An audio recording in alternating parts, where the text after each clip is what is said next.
Happy Friday, guys. I wanted to remind us, myself too, that we don't have to wait until ... whatever your until is. Discernment, definitely on point. Definitely tells us when to take steps, when to, be still. But I think a lot of times, and this is sort of following up on what I touched on last week about how God is trying to use us to do things, and Holy Spirit will nudge us, and then our natural mind will give us reasons why not, why that probably doesn't make sense to do something. And then we're cheating other people out of what God's trying to do through us, but then also cheating ourselves out of the blessing that's in that. And so I know, like with a lot of things, sometimes we feel like, well, I probably should wait until, like in our natural mind, I probably should wait until I see the full healing in my child to share their journey. I probably should wait until my finances are right before I step out and do something that God's been telling me to do, but like it just doesn't make sense in the natural, right? Again, discernment might tell you to wait. But if you feel the nudge in your spirit to go, then that's the whole walking by faith and not by sight.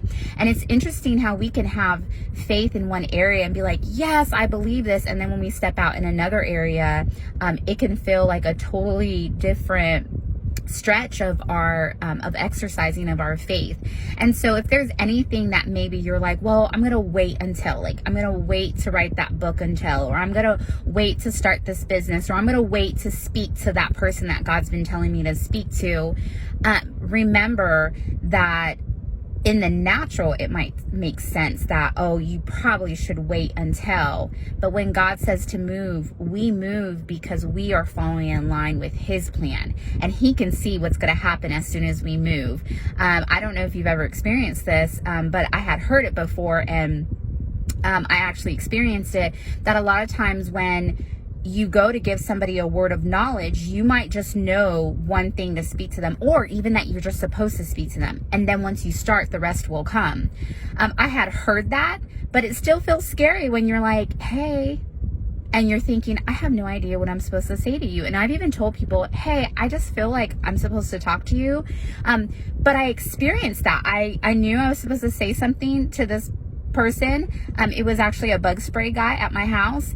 And then as I opened up my mouth and was obedient, it was just like stuff was being downloaded. And how cool that in our obedience, like then the more comes, right? So as we step out in faith, the more comes. And so that could be speaking to somebody, that could be starting a business, that could be just that one step that you need to take. But I just wanted to encourage you today that if God is putting something on your heart to do, don't let fear and doubt and insecurity keep you from the destiny that He has for you and His good works that you're supposed to walk in, because it's just cheating others out of the blessing that's going to come from that, and cheating ourselves too. So have a beautiful Friday and a beautiful weekend, guys.